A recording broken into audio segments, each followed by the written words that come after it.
va ganando para formar parte del bando ganador. Después, a veces que el clima de opinión refleja las expectativas de victoria. La opinión que recibe apoyo explícito parece más fuerte de lo que es realmente y va generando entusiasmo en los demás partidarios y la hace crecer. Esto es un poco lo diferente a la espiral del silencio, que otro partido, por ejemplo, se va silenciando y si los partidarios no expresan sus voluntades así explícitamente, como que se van callando y se va formando esta espiral del silencio. Bueno, las personas aisladas o con menor autoestima son las más propensas a cambiar sus votos en el último minuto. También por miedo al aislamiento permanecen en silencio sin expresar su opinión. Esto es como un poco la hipótesis esta de este libro. Después los instrumentos que utilizan son las encuestas, principalmente. Un poco de nuevo esto de los que confían en la victoria tienden a pronunciarse más que los que piensan que van a perder y que se quedan callados. Por ejemplo, algunos elementos que pueden utilizar los partidarios es, no sé, un pin o una calcomanía, que no son formas de hablar, pero sí no son formas de hablar así directamente, pero sí son modos de pronunciarse. Después ellos hacen también, este grupo de trabajo, un test, que era el test del tren, que hacen como dentro de la encuesta le agregan algunos condimentos más para que no sea tan fría, y le hacen como un hipotético caso de que si usted va viajando en tren acompañado de alguien por 5 horas y esta persona le habla sobre tal tema, ¿usted está más propenso o menos propenso a discutir sobre ese tema? Entonces hacen como varias, ¿cómo decirlo? Como que van armando diferentes encuestas en base a la información que quieren obtener. Después, el clima político favorable favorece que ciertas personas se larguen a hablar de ciertos temas, como que si el clima político o los temas sobre los que se quiere sacar información en las encuestas están más latentes, la gente tiene menos miedo a hablar sobre esos temas. Bueno, después, en el punto 3, que es el miedo al aislamiento como motivo, cuando todos piensan de una manera, uno trata de no contradecir esos pensamientos. Y las personas tienden a unirse al punto de vista más aceptado, se podría pensar al más común de la opinión pública, aunque estén seguros de su falsedad. Dos motivos de la imitación: bueno, el aprendizaje y el miedo al aislamiento. Y acá es como que resumen en esta cuestión de que el temor al aislamiento de los individuos pone en marcha la espiral del silencio, que es un poco la hipótesis de partida de todo este trabajo. Había un estudio que habían hecho de que en Estados Unidos, que ponían a las personas frente a una prueba y ponían, por ejemplo, no sé, 10 personas, y a las primeras 9, que eran como personas más importantes así del ámbito académico, y a la última persona, una persona así común, le hacían elegir entre unas rayas. Entonces a los primeros 9 le decían, elijan entre 2 rayas, entre 3 rayas, por ejemplo, y tenían que decir cuáles eran iguales, y los primeros 9 le decían que las eligieran mal para ver qué hacía el último.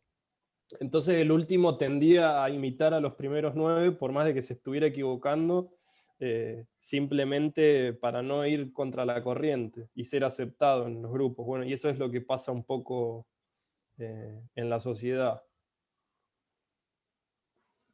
Estos son un poco los conceptos principales que pude ir sacando. Bueno, muy bien, hacemos un momento antes de seguir y repasamos un poco qué les pareció, eh, qué les llamó la atención, qué sirve esto para pensar las sociedades contemporáneas de Chubut y de la Argentina, para pensar la política, los temas controvertidos. qué aporta, qué les parece que no aporta. Carlos, Zaira y Emilio también, porque de alguna manera, ¿qué reflexiones haces a partir de lo que leímos? Sí, yo, como que estos dos temas así centrales, que después los rescaté como conceptos centrales, me pareció esto, lo de la subida al carro ganador o el voto al ganador y la espiral del silencio. Como que sí, esas cosas es común verlas. Es difícil comprobarlas así empíricamente, pero como que son latentes. Que cuando en las encuestas dicen que está ganando tal, los indecisos suelen votar al ganador como para sentirse parte de esa voluntad. Y, y sobre la espiral del silencio, que es el eje de este libro, que la gente tiende a silenciarse si ve que el resto va por otro camino. Y se puede relacionar con varios temas de Chugo, no sé, por ejemplo, con la minería o con temas así muy latentes que están dando vuelta. Capaz que en una encuesta anónima, algunos que no se animan a hablar, hablan. Claro. Zaida, Carlos, ¿qué piensan? Viene un poco a dar respuesta a la pregunta que nos hacíamos en la clase anterior, si realmente nosotros opinamos por nuestra propia voluntad o somos un resultado de la opinión de todos los demás que por ahí nos van llevando hacia un camino o una opinión determinada. Eh, yo también tengo una parte del texto que él decía y es real que por ahí nosotros opinamos en base a lo que escuchamos de otra persona o lo que opina la mayoría. Creo que esa interrogante había quedado abierta a la clase anterior y por ahí este libro lo que vino a dar es la respuesta a ese interrogante. Bueno, Celso, vos no estamos viendo, te dice Biblioteca Popular, pero Sí, perdón. él es Celso Arancibia, es un compañero que se incorpora hoy a la materia, se los presento a todos los demás. Celso, no te hice la pregunta a vos porque entraste después de que Emilio comentara la primera parte, por lo tanto no habías escuchado, así que por eso ahora te incluyo a la dinámica del encuentro. Zaida, ¿qué pensás de esto? Carlos dice una cosa muy fuerte, dice, sí, seguimos a la masa, no tenemos autonomía, no tenemos independencia, no somos originales, nos lleva al río. Sí, creo que también tiene que ver, depende del contexto, por ahí si cuando hablamos de estos temas, por ahí más como la megaminería o el aborto, que se ha hablado el último tiempo, depende del contexto en el que estés, uno a veces se tiene que, y depende de la opinión que tengas y la opinión que creas que tiene esa mayoría en ese contexto, te tenés que cuidar con ciertas palabras.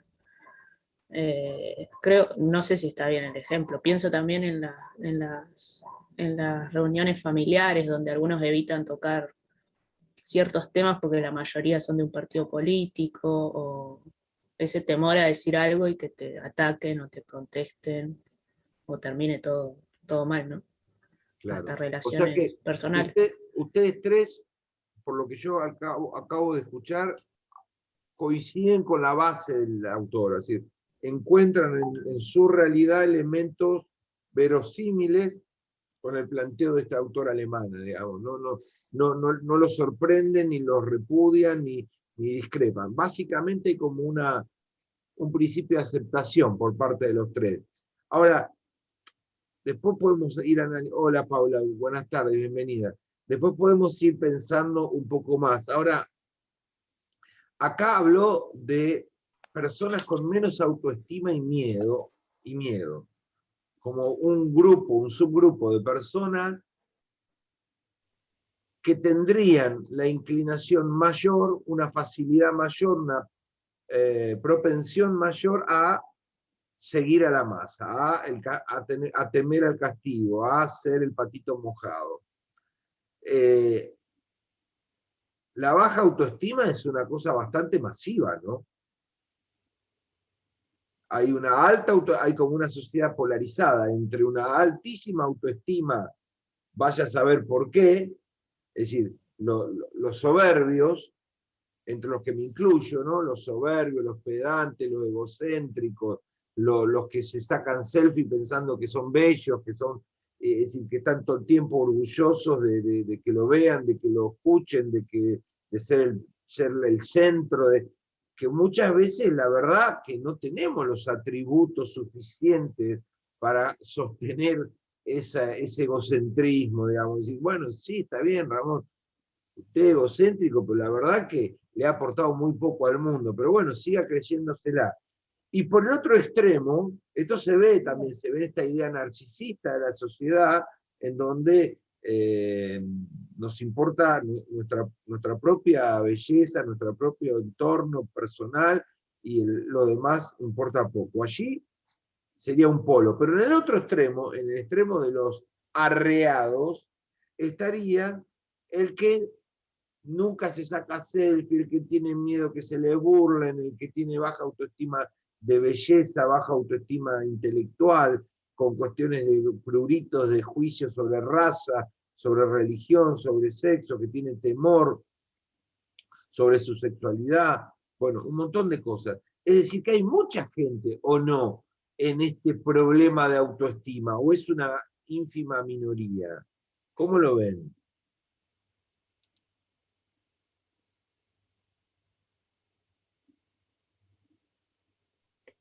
Sí, yo creo que sí, creo que lo veo en esto de, por ahí como uno como futuro politólogo, el tema de crear redes para, para, ¿cómo se llama? Para publicar su contenido, o críticas, o posiciones, y por ahí a uno le da cierto temor no estar preparado, bueno, en mi caso, no estar preparado a poder hablar bien de un tema o que alguien me lo refute.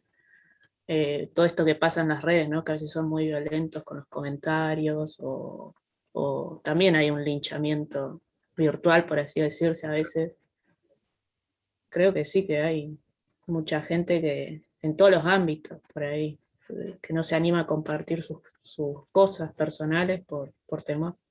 Claro, bueno, entonces si existe un problema de autoestima y si existe este fenómeno, como analistas políticos tenemos que entender esto otro que plantea la autora, es decir, la idea de aparecer como ganador, sobreactuar fortaleza, sobreactuar verdad, sobreactuar triunfo. ¿Cómo le está yendo la campaña, Carlos? Muy bien, estamos ganando, todas las encuestas nos dicen que estamos ganando, el pueblo está con nosotros, estamos muy contentos por cómo nos está yendo, todos están contentos cómo les está yendo, todos se sienten confiados que van a ganar, todos son optimistas, ¿no? Eso se ve permanentemente en los escenarios electorales democráticos entre los distintos candidatos en pugna. Mostrarse rivales competitivos, con capacidad de poder, con ayuda de la comunidad, sí, con esto, con fuerza, con poder, con capacidad de éxito. O sea que los dirigentes los dirigentes de distintas elecciones intuyen que este factor juega un rol, que no hay que mostrarse pesimista, ni perdedor, ni humilde, ni modesto, ni moderado, ni prudente. Que el escenario premia a los osados, a los valientes, a los exitosos.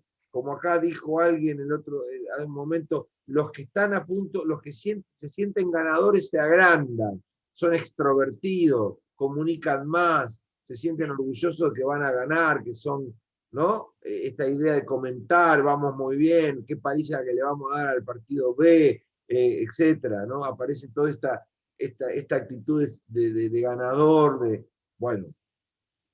Es decir, que si tuviéramos que pensar algunas consecuencias en el terreno de la consejería política en materia de opinión pública, habría que decirle a los competidores, usted mantenga esta actitud de ganador, esta actitud, hola, preciosa, esta actitud de ganador, esta actitud de optimismo, esta convicción de que la gente está con usted, de que, ¿no? Esta actitud hay que mantenerla porque es un plus.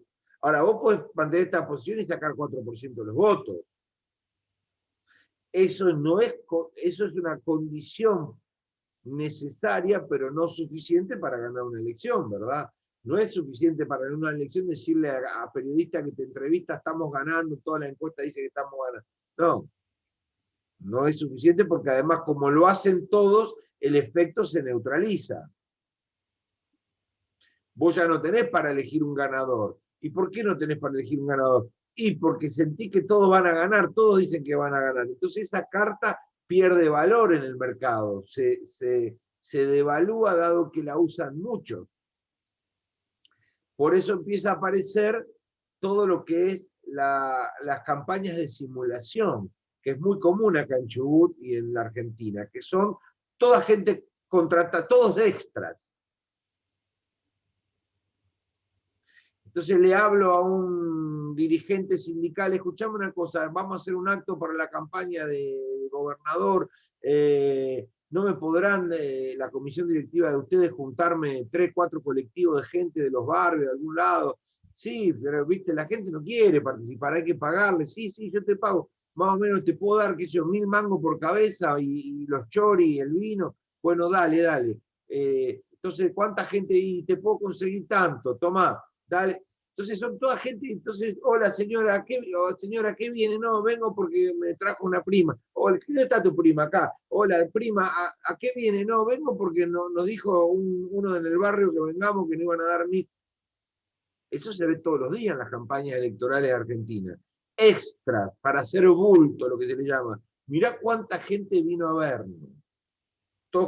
Donde hay un montón de gente que son mentiras, digamos. Si vos le retirás la changa, el dinero pago por ese día, te queda con menos de la mitad, o un cuarto, o menos de ese cuarto. Es teatro, circo, es como poner personas pintadas en cartón, todas ahí haciendo bulto. ¿Por qué? ¿Por qué hacen eso? ¿Por qué gastan fortunas comprando extras para simular?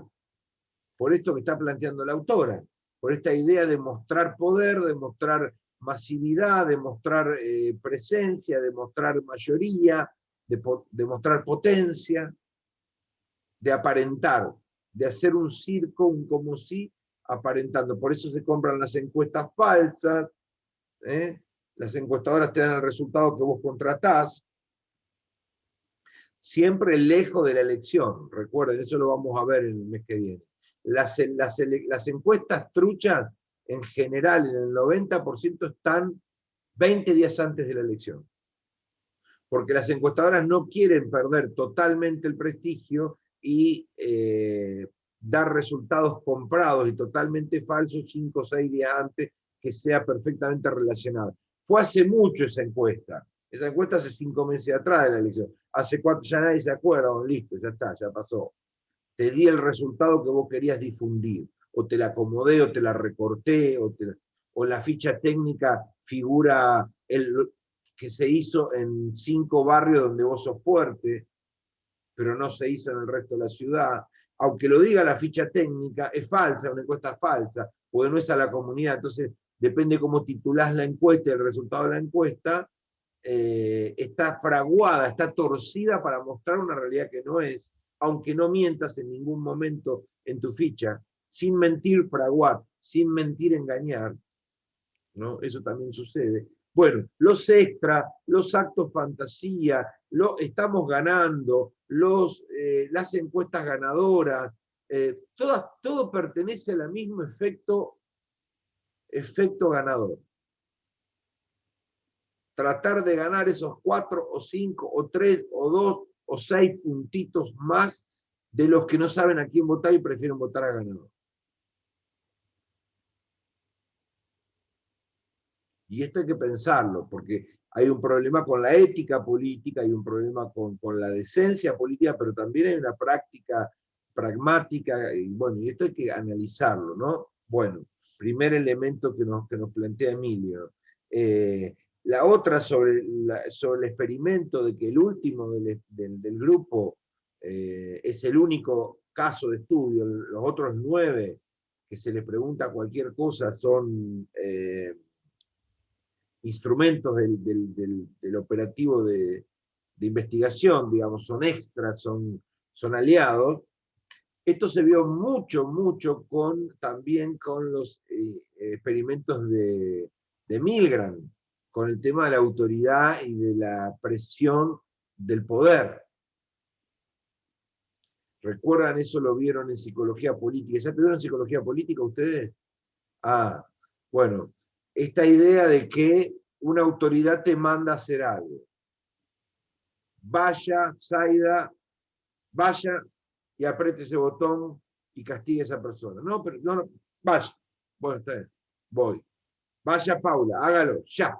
Bueno, no, pero la idea de obedecer, que se da mucho, por ejemplo, en los miedos a la autoridad política en campaña con respecto a los empleados estatales. ¿Qué se dice habitualmente en el cálculo político? Y bueno, Maderna con todo lo empleado público que tiene gana con eso, o el intendente X gana con eso, con todo lo empleado.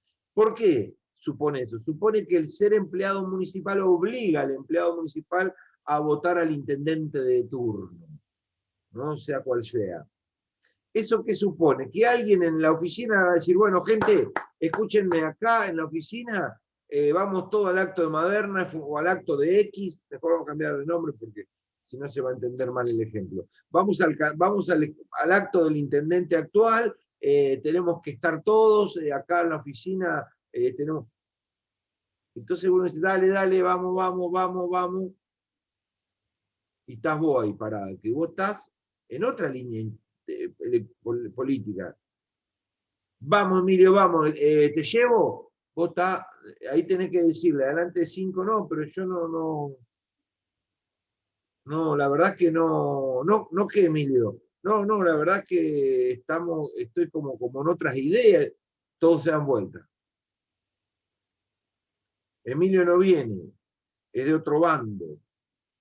Eso es presión fuerte sobre un individuo en una oficina en la que espera un ascenso, en lo que espera un premio, en lo que espera una responsabilidad, en lo que espera una beca, que el contrato se lo renueven, qué sé yo. Montones de incentivos de permanencia o mejora en su empleo laboral. Es una presión importante. Bueno, muy bien. Eso también hay que tenerlo en cuenta en todo lo que tiene que ver con los operativos del miedo. Operativos del miedo, ¿no? Que después lo vamos a ir mejorando, lo vamos a ir agrandando, diversificando los operativos del miedo en la cultura de la opinión pública.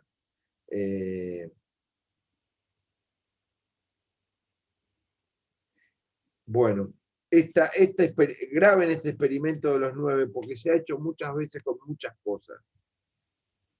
Y se utiliza mucho con la recaudación de fondos en distintos eventos. La recaudación de fondos es, bueno, gente, lo invitamos a la cena de la institución, queríamos pedirle una de la iglesia o de lo que fuese, queríamos pedirle una donación, estamos haciendo una lucha hermosa con este tema para arreglar el techo, para arreglar el baño, para donar a los niños, lo que fuese. ¿Quién podría colaborar? Necesitamos que todos pongamos algo. Carlos se levanta, 100 pesos. Emilio se levanta, 100 pesos. Va pasando la canasta. Paula, 100 pesos, pero los 3 primeros son extras. En realidad los 3 primeros no son extras, son de la institución. Ya sabían que iban a... No decidieron ahí que iban a... Se sabía. Entonces llega Zaida, canasta. Pusieron todo menos vos. Presión psicológica de grupo, presión psicológica al patito mocado, al rebelde, a la rara, al jodido, al desviado, al peligroso, al que no se adapta, al que no es como nosotros, al que no se suma. Todo esto empieza a operar. Por eso es fundamental entender que una cultura democrática, una cultura verdaderamente democrática y defensora de los derechos humanos, es una cultura de defensa del derecho de las minorías. Y no de las mayorías, de las minorías. Porque la presión que ejercen las mayorías sobre las minorías son muy grandes. Psicológica, político, económica, de poder, en todos los sentidos. Y hay una cosa que tenemos que entender. Nosotros 6, qué lástima, Celso, que no se te ve, me cuesta mucho hablar con la B. Para mí sos una B azul. nosotros 6 pertenecemos a un grupo minoritario que puede llegar a sufrir mucho si las mayorías circunstanciales se tornan autoritarias y aumentan su presión. Vamos a hacer un ejercicio de a qué minorías pertenecemos cada uno de nosotros, el que quiera compartir. Voy a empezar yo. Yo pertenezco a varias minorías, pero a una sería a los ateos. Yo pertenezco a las minorías de los ateos. En esta sociedad, el 90% profundamente creyente de algún Dios. Y el 60 o 70% de la sociedad, es una gran masa inmensa, tiene afinidad con alguna práctica religiosa. Si de pronto las religiones toman demasiado el poder frente a las minorías ateas, corremos riesgo. Somos los raros.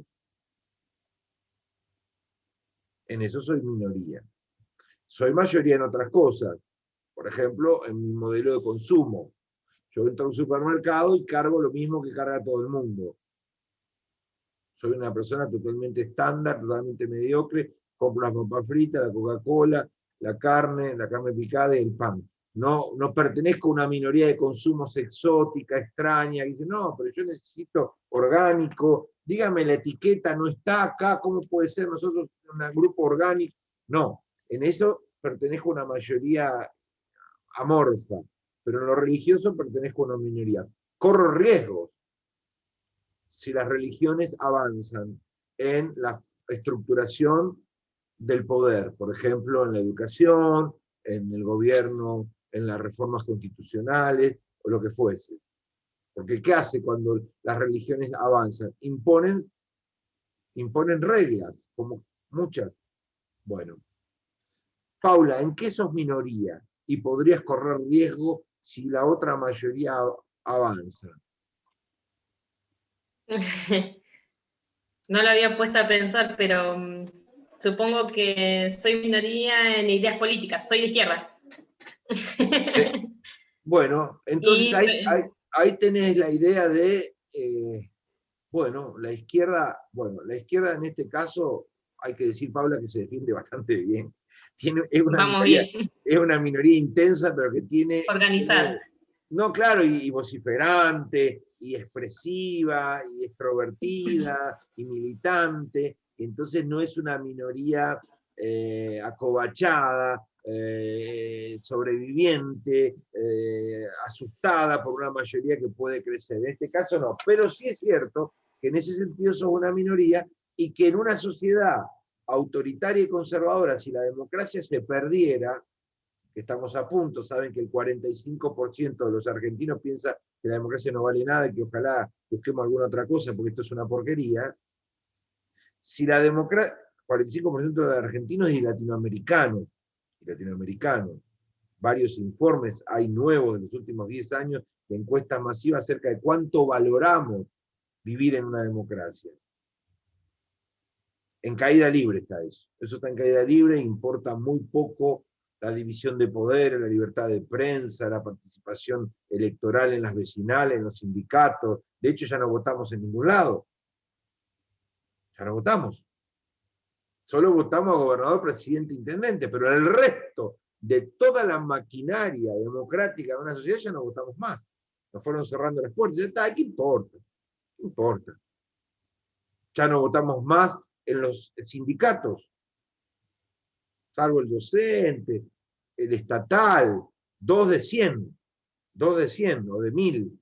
En algunos sindicatos docentes, en algunos sindicatos estatales se vota, pero en Trelew, en Chubut, en Patagonia, un trabajador de la construcción, un trabajador de comercio, un trabajador de Luis Fuerza, un trabajador de la UOCRA no votó nunca.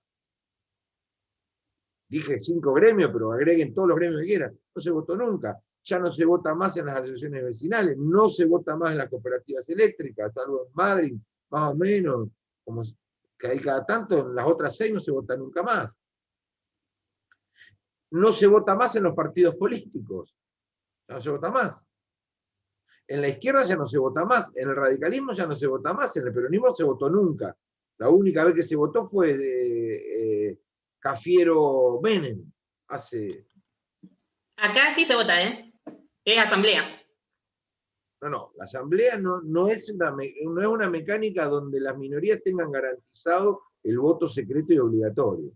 Entonces vos Pero podés... se votan los candidatos, Sí, no se proponen. No, pero la asamblea es un mecanismo participativo, valioso, por supuesto, útil, pero no es un mecanismo de votación democrática donde todos estamos frente a un instrumento, a un reglamento, al derecho a voto secreto, a la posibilidad de votar distintas opciones. No, la asamblea te están mirando todo. Es volver al voto cantado. Un enorme retroceso para las mayorías argentinas. Que un grupo pequeño de militantes lo decida para sí mismo, está perfecto, porque tienen derecho a autodeterminarse. Pero pensar lo que es el voto cantado. El voto cantado fue el final de la democracia argentina. Es decir, que el resto de los opositores, de los adversarios, sepan a quién votaba vos. Yo voto por la A. El débil, el Sí, frágil. pero en las elecciones convencionales también pasa, digamos, si vos, digamos, una manera más blanqueada, si se quiere decir, porque todos los sistemas en donde se inculca una decisión o algo por el estilo, pueden haber fallas. No, pero el voto ¿Viste? cantado pero está bien.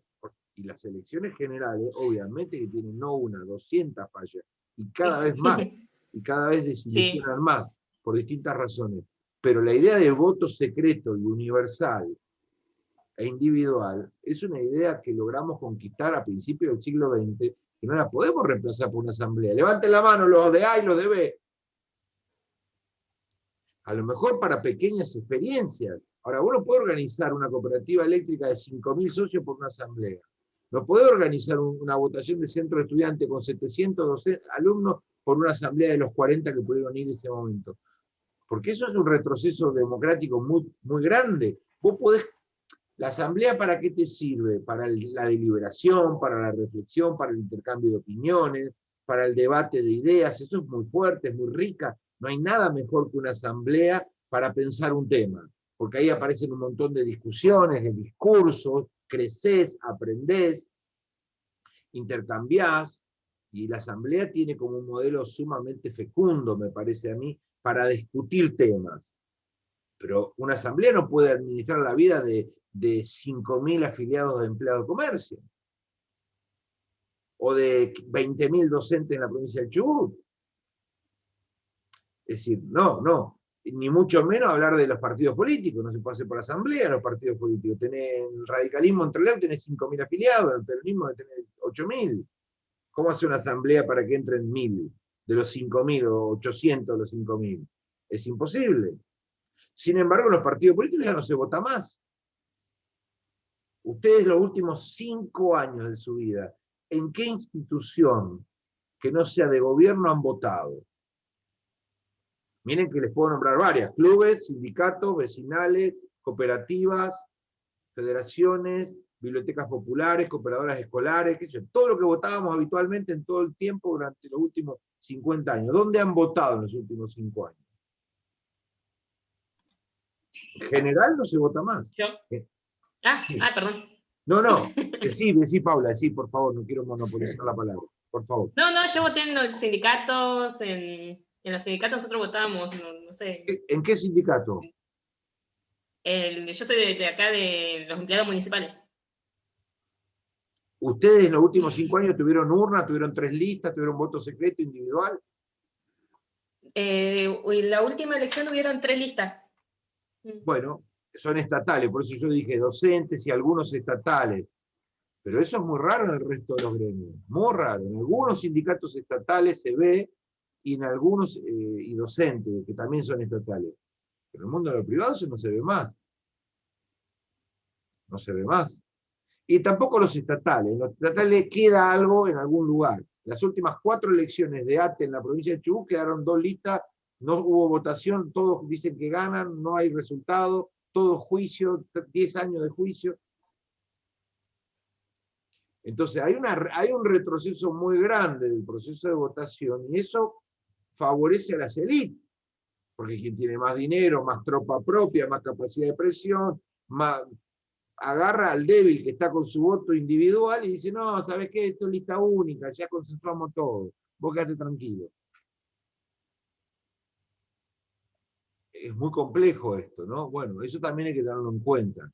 La democracia deliberativa, por eso te volví a decir, la democracia deliberativa clásica es la única, o no la única, pero la mejor garantía de que el individuo que no va con la masa tenga una posibilidad, tenga una chance de resistencia. El resto de las resistencias son mucho más difíciles,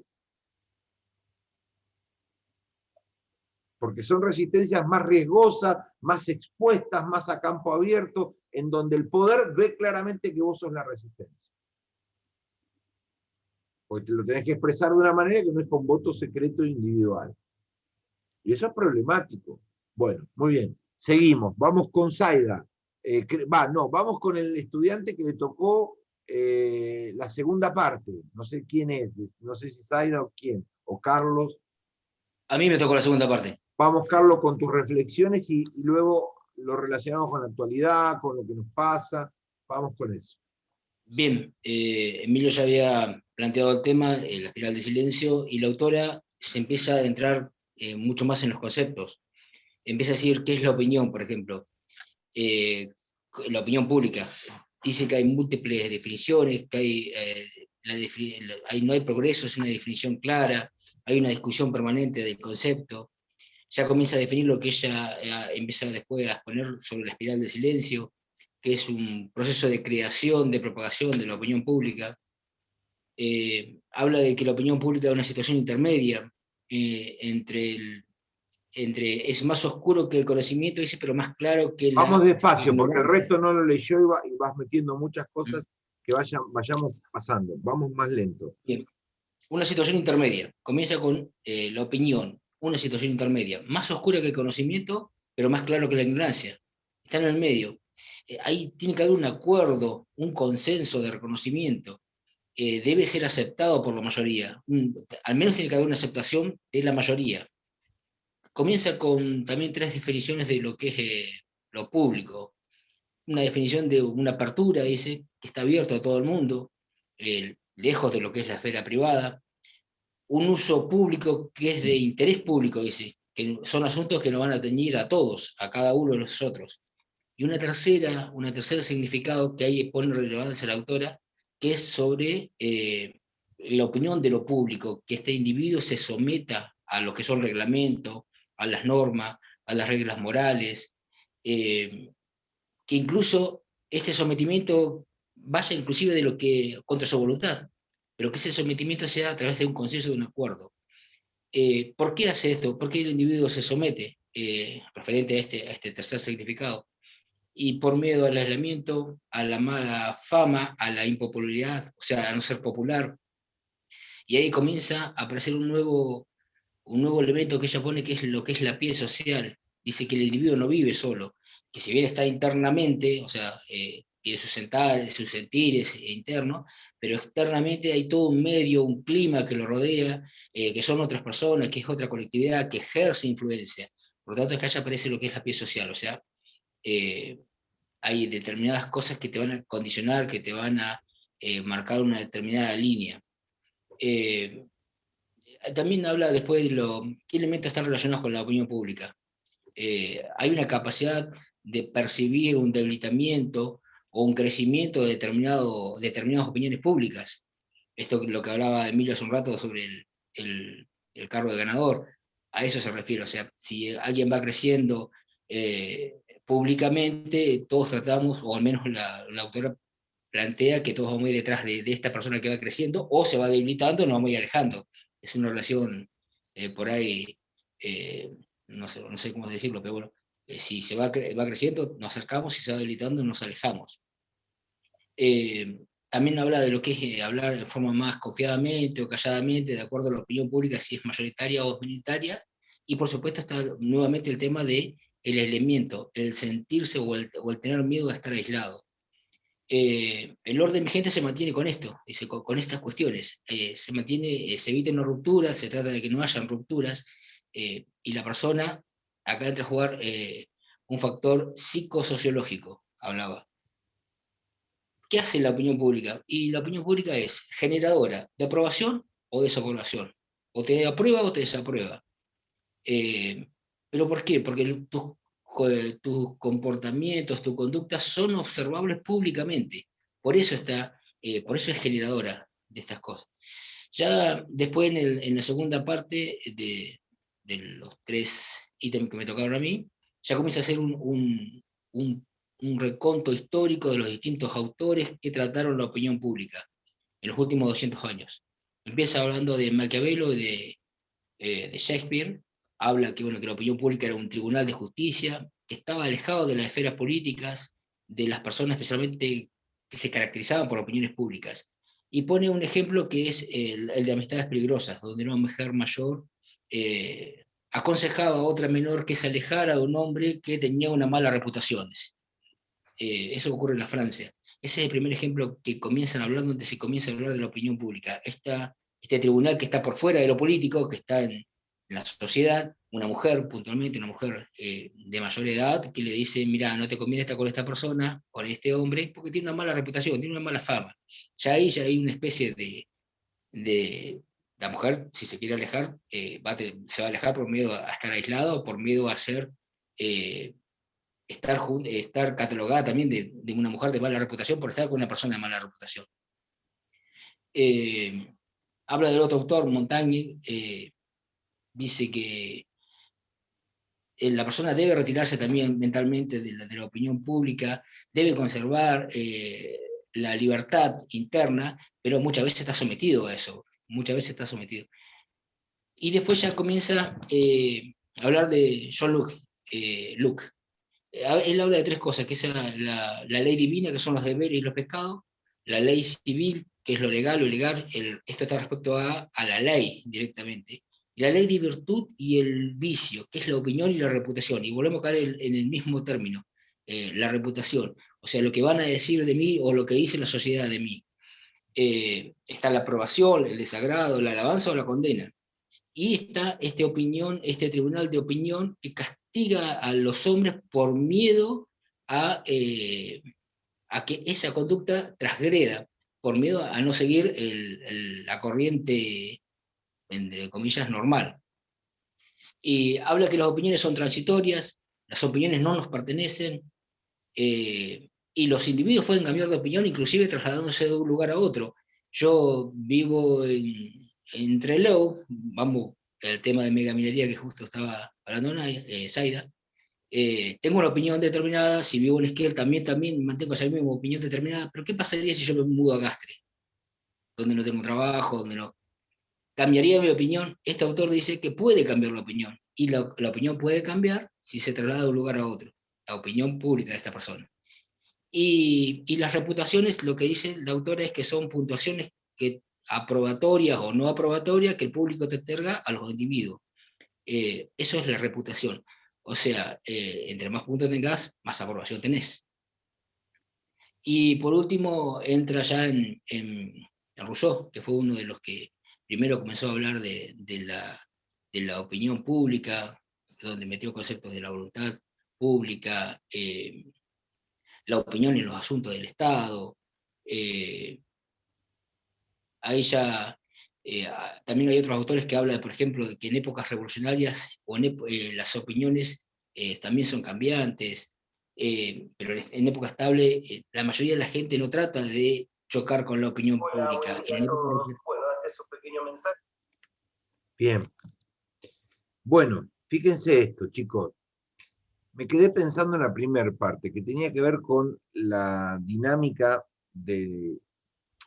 Hice este gráfico para mí, pero lo voy a hacer para todos, ¿no? Una espiral es así, ¿no? Bueno, muy bien. Nosotros tenemos una espiral. En una espiral, nosotros tenemos varios componentes. ¿Se alcanza a ver ahí o no funciona lo que estoy haciendo? Tipo pizarrón, Sí. pizarrón de cuarta. Bueno, muy bien.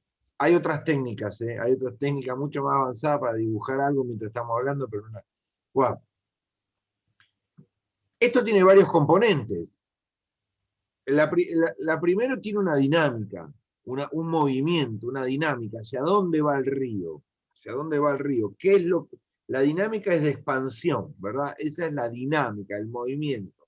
cuando hay una espiral del silencio instalada en una sociedad, hay una dinámica, una expansión creciente de algo. Esta dinámica es sobre un tema. Hay una dinámica y hay un tema. El tema no responde a la dinámica. El tema es otra cosa. El tema puede ser aborto, lo que fuese, pena de muerte, minería. Muy bien. El tema puede estar en esta dinámica o en otra dinámica, que no es expansiva como esta. Por ejemplo, en aborto. En aborto, nosotros estamos frente a una espiral de silencio. ¿Ustedes pondrían al aborto dentro de un tema en Argentina de los últimos 5 años, estoy hablando, no en otro lado? ¿Pondrían el aborto dentro de un tema característico del comportamiento que la autora describe como una espiral del silencio? Yo pienso que sí, pero antes era una espiral de silencio, el aborto en sí. Antes de esos 5 años, yo te hablo de estos 5 años. Claro. Y a mí me da una sensación al revés ahora. Siento como que hay una espiral del silencio por los que están en contra del aborto. Pero es mi hipótesis. Siento como que se ve mayor la expresión de los que están a favor que los que están en contra.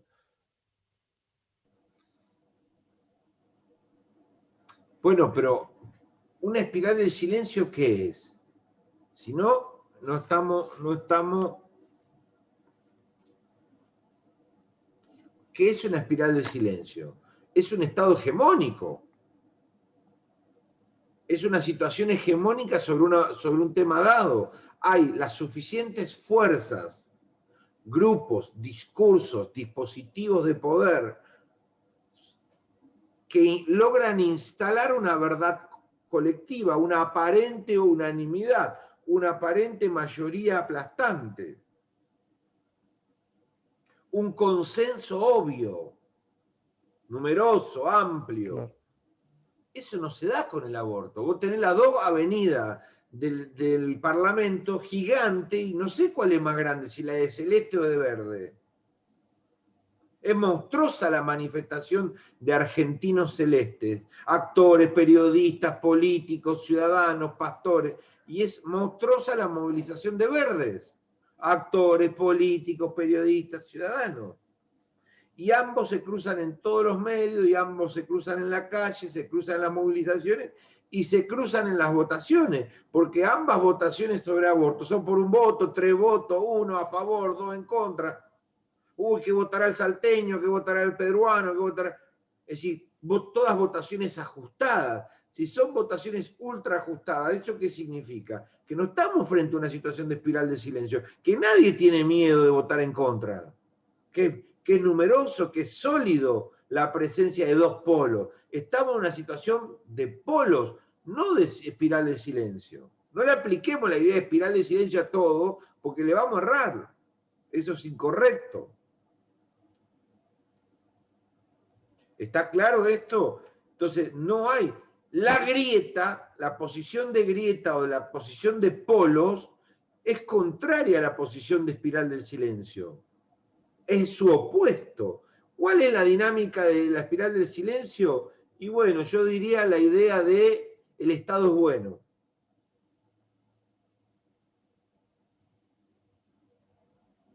Esa es una idea bastante masiva. Tiene pocos adversarios, lo tiene a Milei, qué sé yo, a los libertarios. Hay pequeños grupos que dicen el Estado concentra todos nuestros males.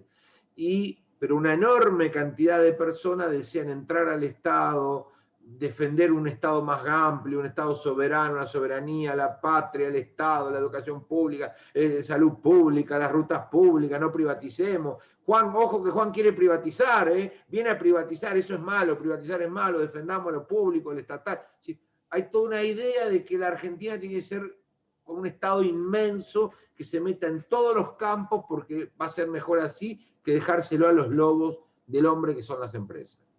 Eso es una idea bastante acentrada en la cultura popular argentina, en los pastores, en los políticos, en los intelectuales, en los periodistas. Cuando vos decís vengo a privatizar, salvo Menem, el riesgo de vengo a privatizar, vengo a achicar el Estado. ¿Cuál es la propuesta suya, Zaida? Nosotros somos un grupo político que venimos a achicar el Estado, a liberar al ciudadano de la opresión estatal.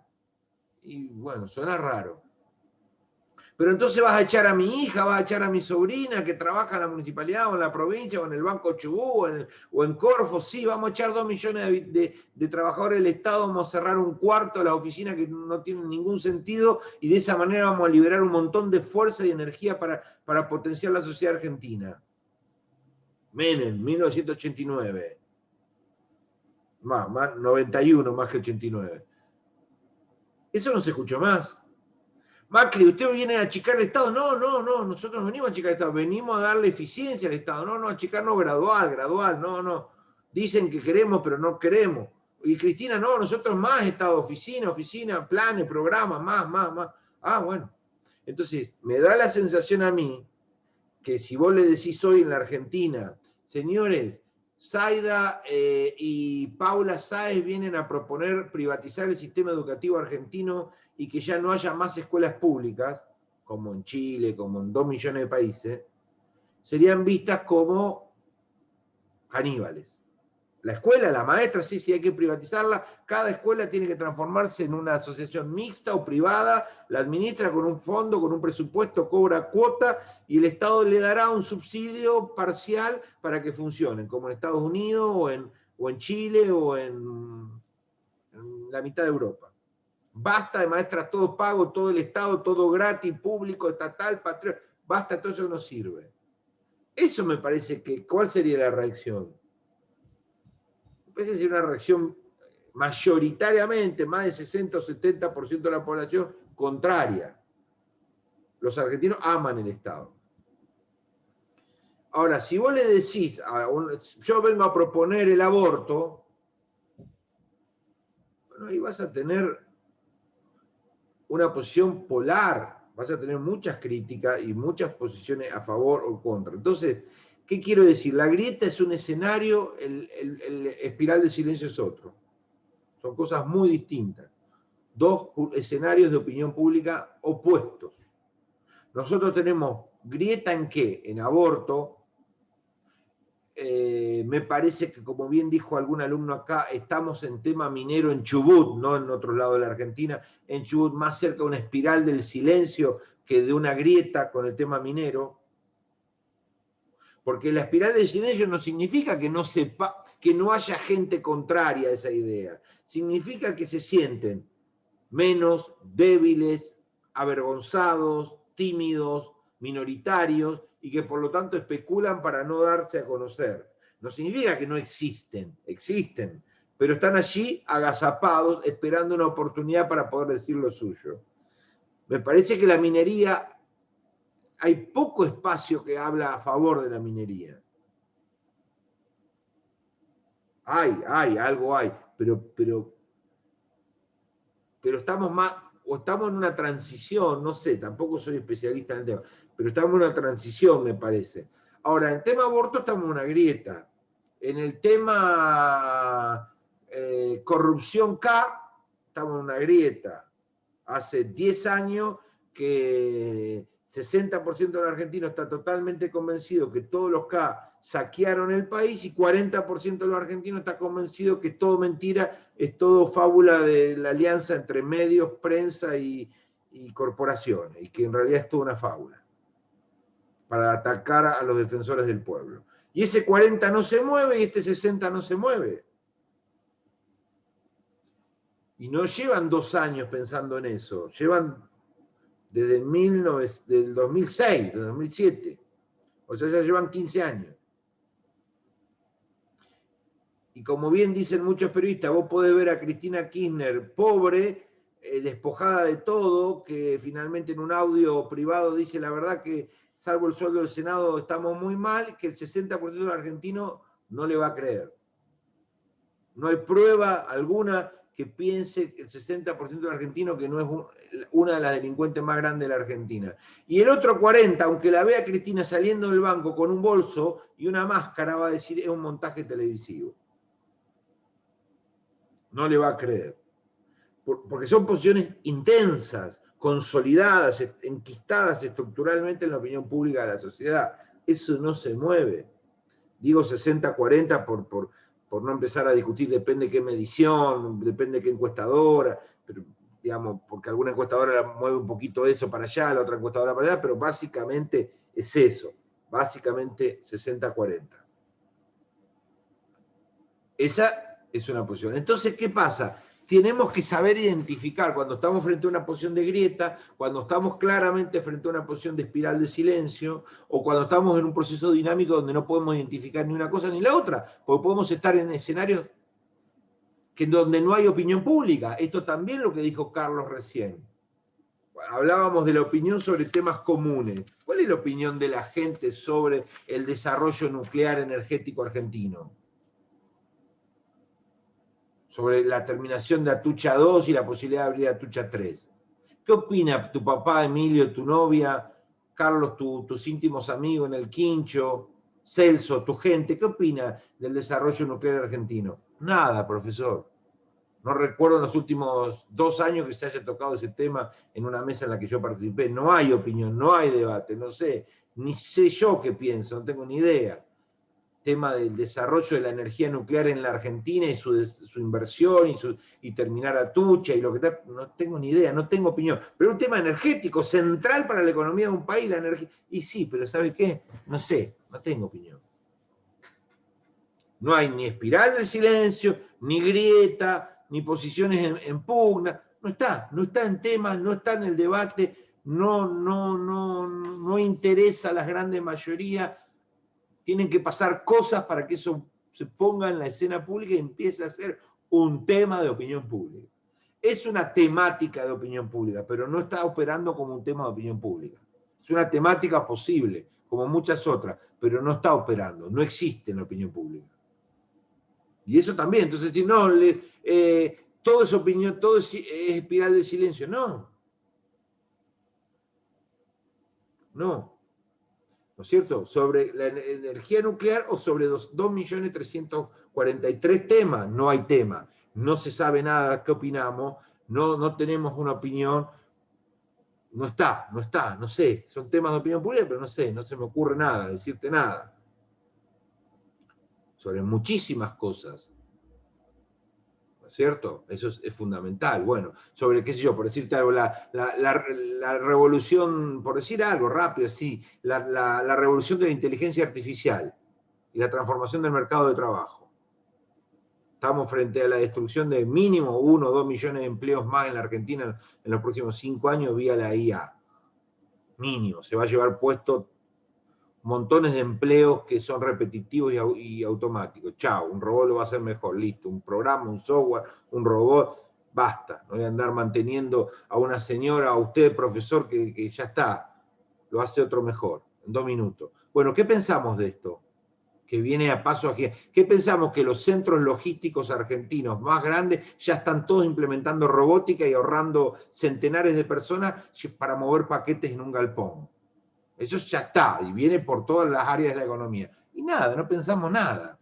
Algunos pensarán, uy, qué cagada, ¿qué vamos a laburar el día de mañana si siguen los robots destruyendo trabajo? Pensará alguno. Pero no es un tema, no está el tema de la inteligencia artificial, la destrucción de empleo. ¿Qué piensan del CRISPR? No sé, ¿de qué? Y de estas técnicas fáciles, baratas de modificar el genoma humano y de todos los animales, y esta idea de armar híbridos fáciles, ensamblar personas a gusto y piacere del que las hace. No sé. Bueno, es un tema de salud pública. Es un tema central para la salud pública. Los humanos y las especies van a ser modificados de una manera tremenda. ¿Por qué? Porque aprendimos a toquetear el ADN de una manera rápida, sencilla y económica que no teníamos hasta hace 10 años. ¿Y qué impacto va a tener en la sociedad? Monumental. ¿Qué opina usted? No sé, yo tengo ni idea. ¿Se entiende? Bueno, dije 3 temas, pero hay 2 millones. 2 millones de temas públicos, centrales en la vida de una sociedad, que no se están debatiendo, que no tenemos opinión, que ni es grieta, ni es polo, ni es hegemonía, ni es espiral. No están. Entonces hay 3 posibilidades. No, hay más, pero hay 3 simples. Espiral, una posición dominante con características. polo o grietas de dos posiciones en pugna y empatadas, trabadas, en pugna no significa que estén trabadas siempre, y la ausencia de temas de opinión, ni una ni otra, no están, no existen. 3 modelos, no son los únicos. Bien, seguimos ahora sí con Zaida, haciendo tu aporte, Zaida, dale. Perdón, ¿alguien quiere decir algo más de esto? Porque no soy yo, ¿por qué cerrar la conversación de opiniones? Sobre este aspecto, sobre estos 3 modelos posibles. ¿Se entendió? ¿Es claro? ¿Alguien quiere dar algún parecer? No quiero censurar a nadie, ni que nadie se quede con ganas de hablar, al contrario. Bueno, seguimos, cualquier cosa vamos pensando y vamos aportando después. Zaida, ¿qué te tocó leer a vos? Contanos. Bueno, yo pensé que teníamos que que compartir pantalla o algo, así que había hecho un power con imágenes, pero ¿Puedes bueno, hacerlo? no importa. ¿Te gusta? ¿Querés que lo ponga para compartir o preferís hablarlo?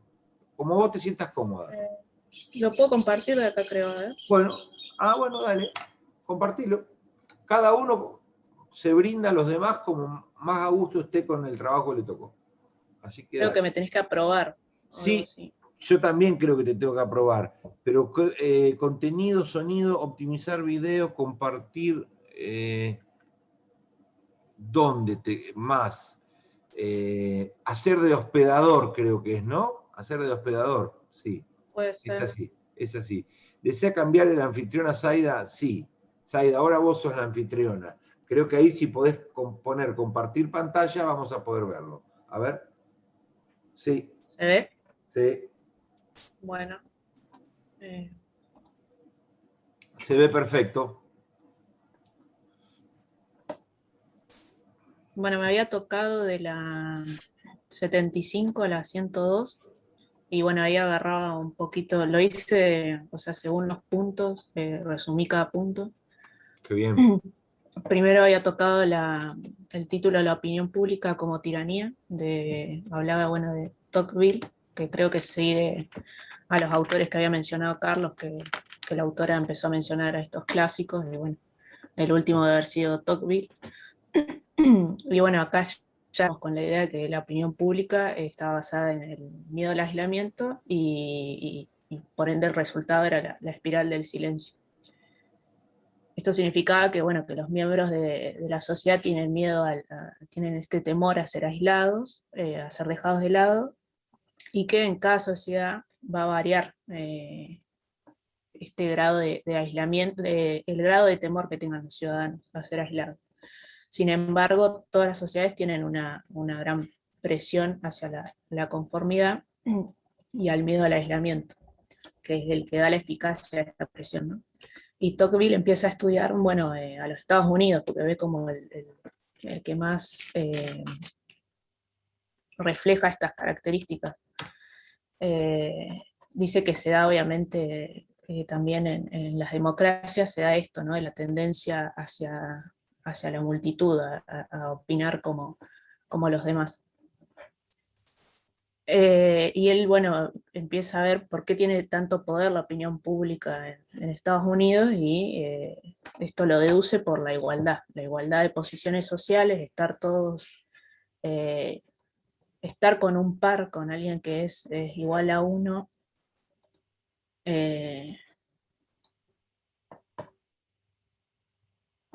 Bueno, dice, la igualdad de categorías causa el predominio de la opinión pública, porque su inclinación a creer en la multitud aumenta y la opinión es más que nunca la dueña del mundo. Entonces así se empieza a ver a la opinión pública como entonces, bueno, la opinión de la mayoría numérica. Sin embargo, esta igualdad de los hombres puede tener ciertas consecuencias. ¿Por qué? Porque el hombre entonces en su individualidad se sentiría débil.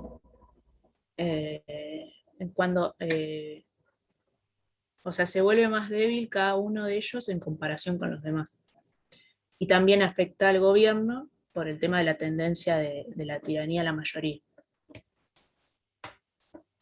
Después aparece ya en el otro título, que habla del control social, y habla de cómo la opinión pública en el siglo XX ya iba teniendo una mirada de o sea, ahora abarcaba una novedad, la definición de opinión pública, que era el que se centraba en asuntos de interés nacional, pero expresados por personas no pertenecientes al gobierno que se creían con el derecho de que sus opiniones influían o determinaban las acciones. Entonces ahora, en este momento, en este siglo, la opinión pública empieza a verse como opiniones relativas a asuntos de interés nacional, y son las opiniones de las personas cuyos juicios merecen respeto. Entonces, esto significa que el concepto de opinión pública se empezó a restringir y a tener en cuenta la gran influencia que podía tener en la gente y en el gobierno. Acá aparece otro autor, una autora que es Edward Ross, que muestra que la opinión pública entonces estaba reducida a un tribunal que criticaba y controlaba al gobierno. Ross dice que la opinión pública está subordinada al control social. Él introduce este concepto y dice que, bueno, que el control social se va a ejercer de muchas maneras. Puede ser visible y estar institucionalizado, o actuar bajo la forma de opinión pública. Y bueno, el control social tiene... ¿Sí? Sí, sí, por favor, sí. El control social tiene sanciones, pueden ser, según Lapierre, otro autor, físicas, económicas y psicológicas, y también tiene grandes ventajas de que es flexible y barata para utilizar, ¿no? Bueno, y así se define que sobre el individuo entonces actuaría el control social, y sobre el gobierno actuaría la opinión pública. En el siguiente título, que dice el coro de lobos aulladores, es porque se empieza a ver en el texto, bueno, a estudiar la conducta animal, y a ver si podríamos estudiar las conductas de los animales con mucho cuidado, obvio, ¿no? Cuidado en el sentido de no hacer, claro, de no hacer una analogía mecánica, digamos. Claro.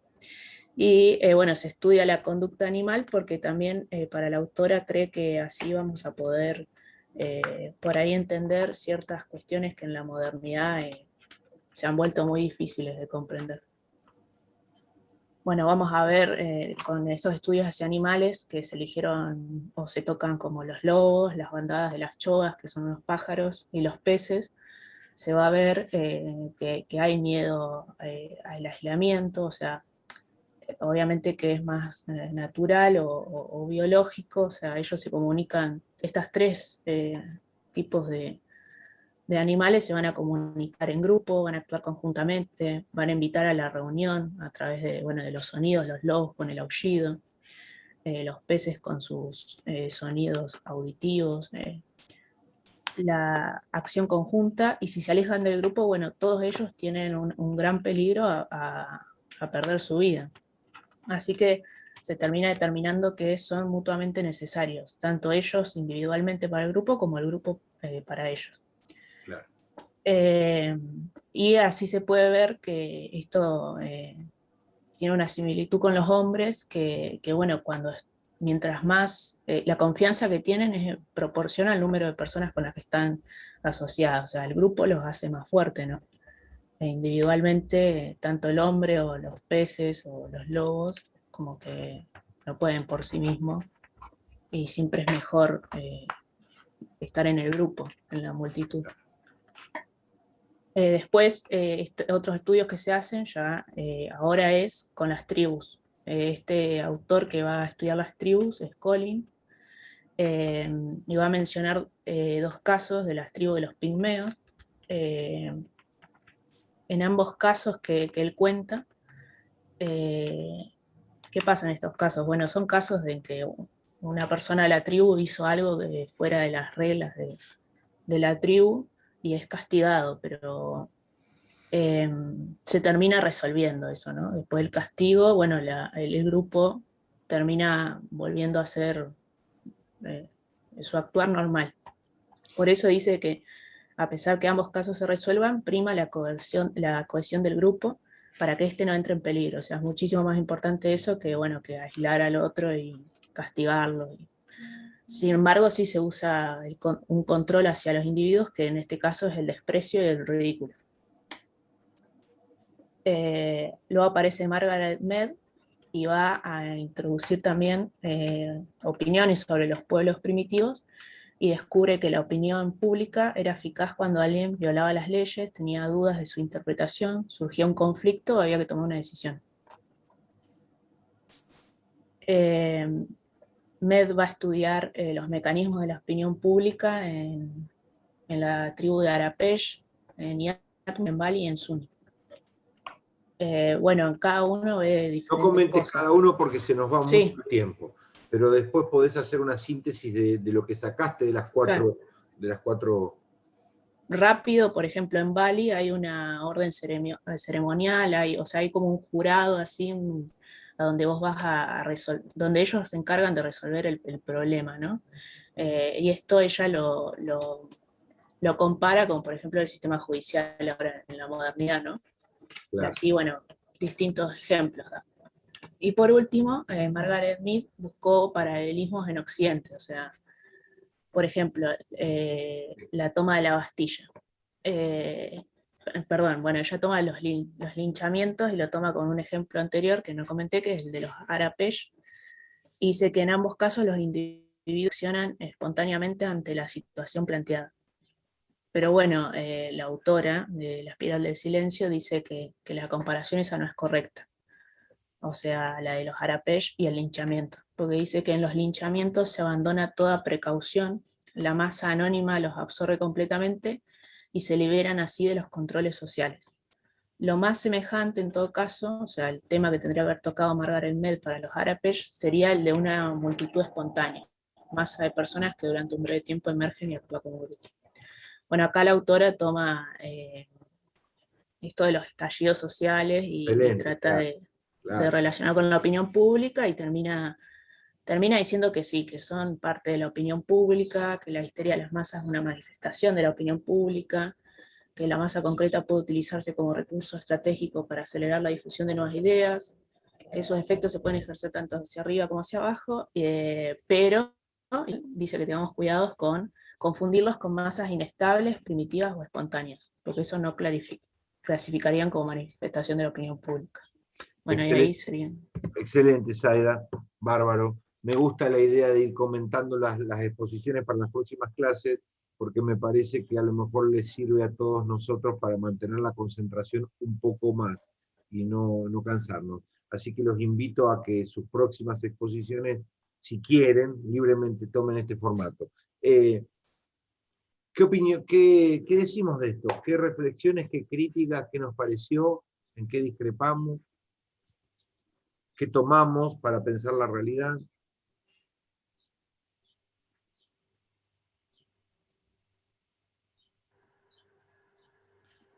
Aporto lo que lo que a mí me hubiese gustado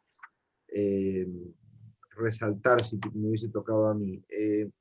Lo primero es el tema de la espontaneidad del linchamiento, la espontaneidad del linchamiento, o ahora hablemos de la espontaneidad, la reacción en masa espontánea hacia varios campos. Por ejemplo, estamos viendo cada vez más linchamientos, cada vez más, son habituales.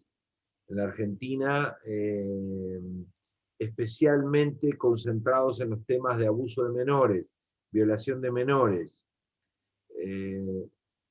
No deben ser menos de 3 o 4 o 5 veces por año que una horda de vecinos indignados mata o prende fuego la casa del violador, espontáneamente porque la madre dijo que el chico fue violado ahí. Eso lo vemos habitualmente. Ese linchamiento en horda lo estamos viendo. Aparece la figura del escrache espontáneo, que lo tiro para la polémica. Grupo de militantes va caminando, se lo cruza a Cavallo en la calle, se lo cruza a Cavallo en el bar, se lo cruza a Galtieri en el bar, se lo cruza a Juan Pérez en el bar. Termina en un desastre, escrache, una violencia simbólica, verbal, estética y a veces física. el scratch, reaccionamos violentamente frente a algo que aparece de golpe, puede ser una persona o una situación. Eso también está pasando. Otro de los fenómenos que no sé cómo entenderlo, pero a lo mejor ustedes me pueden ayudar a que lo pensemos juntos, es el brote de violencia en las manifestaciones. Cada vez más aparece que un grupo de personas va a manifestar algo y 5 o 6 empiezan a prender fuego a algo, o empiezan a cascotear los vidrios, o empiezan a tumbar algo. Pero no veníamos a dejar un petitorio, no, sí, pero ¿sabes qué? Todo hijo de puta, vamos a prenderle fuego. Aparece esa figura de una violencia no programada, esos manifestantes no iban prearmados hacia ese objetivo. Recuerdo ahora, qué sé yo, ahora, pero hay un montón para ser dulce, la quema de la legislatura por parte de Mariela Flores Torre, Pablo Blanco y el movimiento antiminero, y muchos otros, lo menciono esos dos, pero había muchas otras gente. ¿Se acuerdan de eso? Fuimos a la legislatura para que no aprueben la minería y terminamos prendiendo fuego la Casa de las Leyes y la Casa de Gobierno, la esquina de la Casa de Gobierno también. Bueno, de esa todos los días hay 3 o 4 en la Argentina. Íbamos a otra cosa y terminamos linchando, escrachando, quemando. Eso es igual, es lo mismo, lo estoy pensando mal, estoy haciendo comparaciones erróneas, no estoy seguro de lo que estoy diciendo. ¿Cómo lo ven? ¿Qué les parece? Yo creo que eso que decía la autora de tener cuidado con confundirlo con masas así muy espontáneas o algo, creo que como yo creía que se refería así a esos hechos muy que dentro de un grupo que va a manifestarse, un grupo pequeño, termina haciendo algo, y creo que a veces se le suma a esta gente que capaz que pasó por ahí y quería tirar una piedra y estaba enojado. Creo que ese no sería parte de la opinión pública, o sea, de lo que vemos, de un mecanismo, no sé cómo decía ahí. Si es que lo entendí bien. Claro, o sea, A acá mí estamos... me, dale, a Paula. mí me parece también que hay que tener mucho cuidado a la hora de citar momentos así, porque también se pudo observar cuando vino el presidente, los que También, tiraron piedra y todo eso. Volvemos al ejemplo de los 100 pesos. Los primeros 3 que pusieron 100 pesos era gente que estaba institucionalizada o que eran los extras, para que luego, aprovechando el furor o la exaltación ahí de la gente, podrían continuar las determinadas conductas o acciones. Y que en estos momentos, más cuando la gente sale espontáneamente o exaltada, si es un caso de que ya se está por tratar en la legislatura o algo, pueden estar los famosos infiltrados en los cuales crean o hacen acciones para determinar la conducta de la masa. No digo que siempre es así, pero bueno, también está esa parte que es un mecanismo obviamente político. claro, bueno, vos estás hablando de los otros casos, los casos en donde hay otro grupo que se infiltra dentro de un grupo para provocar un efecto, ¿no? Bueno, Exacto, sí, también hay. Sí, seguramente. Pero no, yo me Y no refería a que es a un estándar, a un evento reactivo de un grupo de personas que quieren ocupar el espacio público para un reclamo y eso produce un linchamiento. Linchamiento También. usando la palabra ambiguamente, en un sentido de Uh-huh. ajusticiamiento en el momento. Lo veo a Galtieri en el bar y en el momento nosotros 7 ajusticiémoslo. No vamos a tener otra oportunidad. Aunque no lo matemos, Claro, sí. ajusticiémoslo moralmente, simbólicamente. Vamos y vemos al violador, ajusticiémoslo. Vemos al gobernador, ajusticiémoslo. Espontáneamente, ¿no? Ahí está Tarcioni en el bar, Tarcioni en el bar, vamos, ajusticiémoslo. Bueno, eso es un fenómeno de las reacciones sociales en sociedades convulsivas donde el castigo no está. Porque lo que Zaida nos hacía pensar a todos es, bueno, ¿qué está pasando con las sociedades y los fenómenos de disciplinamiento social, control social disciplinamiento social, disciplinamiento de una sociedad. Bueno, un elemento, uno del disciplinamiento social es el castigo. Una sociedad sin castigo es una sociedad desconocida. Es cierto que la Argentina quiere inventarla. Nosotros hemos inventado el dulce de leche, la lapicera, y probablemente terminemos inventando la sociedad sin castigo. Vamos a ver cómo nos va. Vamos en esa línea. O sea, hoy, cuando vos le preguntás a una docente, hola señora, discúlpeme, ¿cuáles son los motivos de expulsión de un chico del secundario acá? No, ¿cómo expulsión? ¿A qué se refiere? Pare, no, usted, Videla. No, le pregunto en abstracto, ¿cuáles son los motivos de expulsión? No, expulsión no, se trata de contener. No, sí, luego de que las dinámicas de contención, explicación, absorción, finalmente, ¿cuáles son? Si le pega una maestra, ¿es echado? Si le pega a un compañero, ¿es expulsado? Si no va nunca, si miente, si roba una cartuchera, si lo que fuese, si... no, expulsar no. Bueno, entonces los mecanismos de expulsión ahí no están. Hay otros, bueno, ¿cuáles son? Y empezamos medio raro entender cuáles son los otros mecanismos que estamos tratando de... Bueno, ¿qué pasa con los robos piraña, con los robos menores en la Argentina? ¿Hay castigo? No, voy a meter preso un pibe de 25 años porque robó un pasacasé. Le decimos pasacasé nosotros. Viejazo, me agarró el viejazo. Bueno, porque robó una bicicleta, porque me robó una mochila, me robó una notebook. Estoy en la plaza con la notebook, el pibe sale corriendo con la notebook, viene la policía, lo agarra. Aunque haya tirado la notebook al río para que no vaya preso, perdió la piba la notebook, no va a ir preso 6 meses, estamos locos, estamos en una sociedad represiva. Veamos qué sistema pero preso no. Si robabas preso, no. Si le pegás a la maestra te echan, no.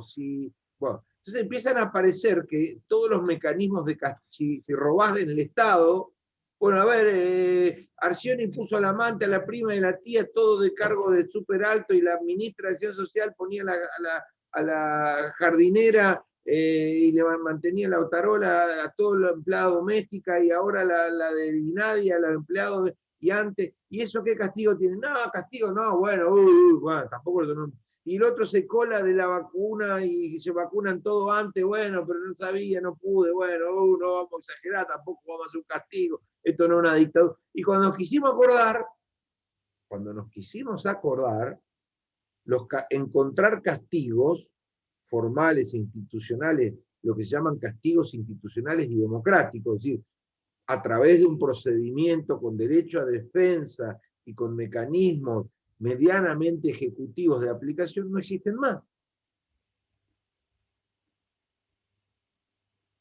No es que no existen más, es un planteo muy extremo mío. Se han devaluado muchísimo, cuesta mucho encontrarlos, cuesta mucho nombrarlos, armar en una lista los castigos a los que te sometés por estas inconductas. Armemos una lista de inconductas y al lado pongámosle los castigos prácticamente seguros a los que nos sometemos.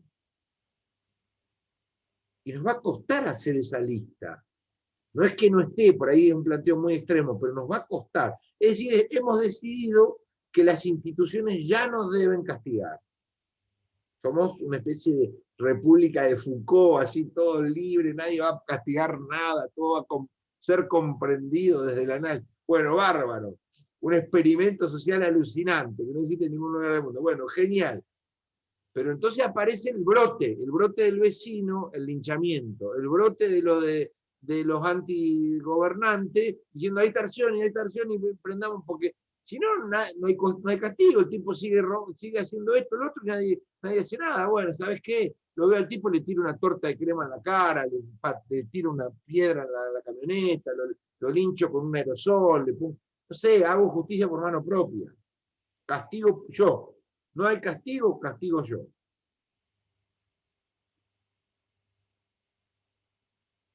Bueno, eso en la opinión pública, ¿cómo se ve? Esta dinámica de no hay castigo, me lo apropio, yo soy el juez.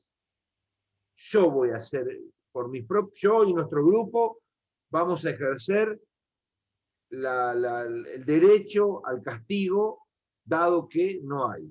¿Qué piensan de esto? ¿Funciona? ¿Qué piensa la gente? ¿Está instalado? en el espacio público? ¿Está legitimado? ¿No? Volviendo a más o menos al planteamiento, yo creo que hay una imitación de conductas por la necesidad de una visibilización de estos grupos minoritarios, por algo mayoritario. Lo escuchaba el otro día cuando estaba esta chica que había desaparecido, que lo había llevado, que vivía en situación de calle, que durante varios días se mantuvo el corte en una arteria muy importante de la capital. Cuando le preguntaron a las personas por qué estás acá, y todos decían para que se sepa, para que no se olvide, para que estén todos presentes, para que todos la busquen. La gente seguía circulando, la gente no entendía por qué cortaba la calle, pero lo que quería es visibilizar continuamente.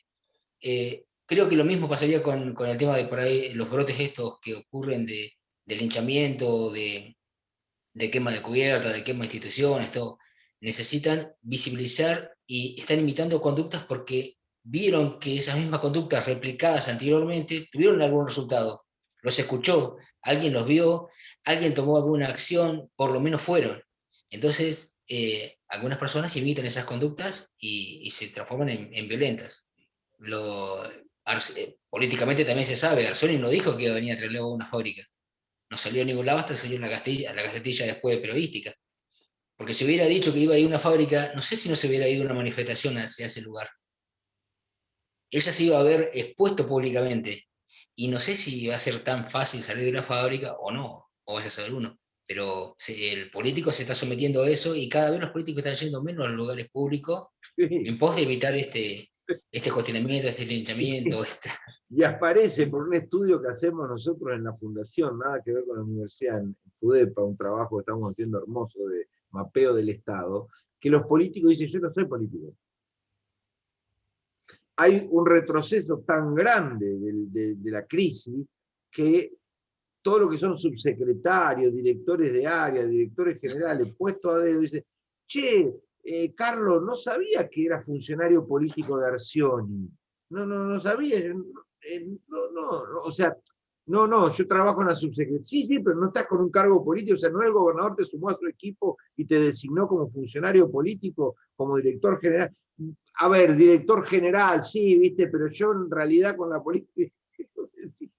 ¿Qué querés inventar? Era un cargo político. ¿Qué querés inventar? ¿Cómo ser funcionario político sin ser funcionario político? ¿Querés inventar?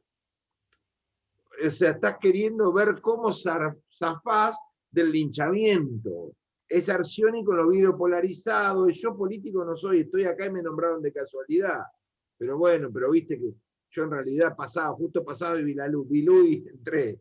No, a ver, estás ejerciendo el acto de gobernar. Sos el funcionario que dictamina sobre estos 70 empleados públicos, sobre este raviol del Estado, tenés la máxima autoridad y la responsabilidad de haber sido designado por el gobernador. Vos sos un funcionario político de Arcioni, estás con este proyecto de Arcioni, lo estás alimentando y lo estás sosteniendo. Y es legítimo, pero esa es la carta de presentación que tenés. Hola, soy funcionario de Arcioni, pertenezco a este proyecto político, me gustaría tomar un café con vos. Ah, bueno, listo, tomamos un café. Pero no, que yo no, sí, subsecretario, director, pero no, yo en realidad me di... Es el reflejo de un castigo, se está escondiendo de un castigo, que ahí sí creo que hay una opinión, volvemos a la espiral del silencio, sí creo que hay un consenso mayoritario de la sociedad argentina, muy por arriba del 50%, de que estos políticos dominantes son lo peor que nos pudo pasar. Estos y sus prácticas. Hay un repudio masivo a las prácticas políticas de estas personas. Y solo se hace política si le pagan. No por vocación de servicio en general, ¿no es cierto? Hay un montonazo de gente que hace política gratuitamente. Pero básicamente la política es mala palabra en la Argentina, profunda, no en los intelectuales de la universidad, no, en el verdulero, en el carnicero, en el albañil, en los pescadores, en los tacheros, en desprecio. ¿Qué pasa si vos te parás en una panadería y decís, buenas tardes, ¿usted es Carlos? Sí, Sí, sí, Carlos, yo soy subsecretario de la provincia, funcionario de este gobierno, un gusto, buenos días para lo que guste servir. ¿Quién va a hacer eso? Olvídate, te ponen 2 medias en la cabeza para tratar de pasar desapercibido. ¿O no? Eso sucede, Sí. hay un consenso. Bueno, muy bien. Entonces, ¿esto qué tiene? ¿Cómo lo relacionamos con lo anterior? Linchamiento, falta de castigo, falta de mecanismo de control social funcionando en más o menos aceptación promedio, tribus que intentan imponerle a la comunidad una opinión pública por la fuerza, porque la fuerza, Carlos dice algo que me gustó mucho, la fuerza sirve. ¿Sabe qué, Ramón? Quemar todo sirve. ¿Cómo? Y sí, porque te atienden. Vos me estás proponiendo que yo vaya al libro de queja. ¿Sabés cuántas veces fui al libro de queja? Basta, agarremos la botella de nafta. Pero mirá que sí, yo te entiendo, pero como no hay castigo, vamos por ahí. Instalemos una agenda, que ¿cuál es la agenda? No sé, necesitamos esto, somos una minoría excluida en esto, estamos injustamente en esta situación, queremos visibilidad, queremos cohesión, queremos respuesta, le exigimos a la política pública una respuesta y vamos a ir subiendo el tono en la medida en que la política lo demande, en la medida que no lea los libros de queja, en la medida que no lea los petitorios. Yo ahora, por ejemplo, estoy haciendo un petitorio para la cooperativa eléctrica de mi ciudad, y todos me dicen, no sea ingenuo, vamos a dejar de perder el tiempo, que van a agarrar el petitorio y tal, tacho de basura, olvidate, ¿para qué hacer un petitorio? Es como un libro de queja, dejar de perder el tiempo. Y en el fondo, en parte tienen razón.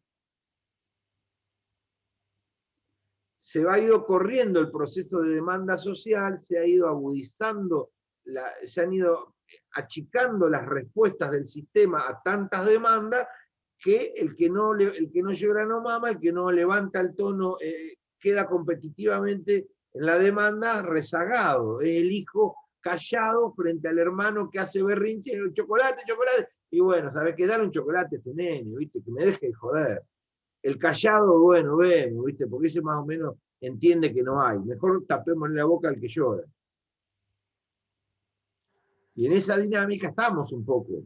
Y la opinión pública empieza a debatir y se divide. No sé yo qué piensa. Yo pienso que en general no está de acuerdo, pero tampoco tengo estudios sobre el tema, objetivos, que yo pueda darles a ustedes estudios objetivos.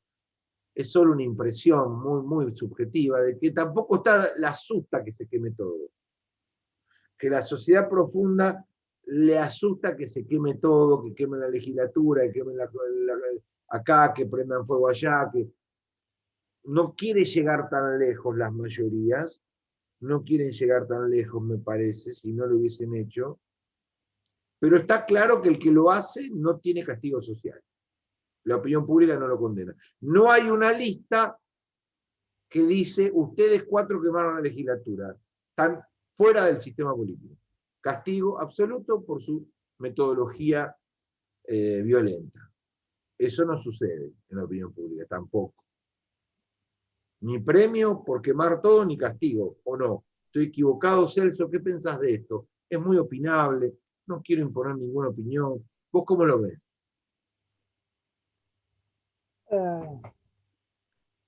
Perdón, no escuché la última parte, ¿me puedo repetir?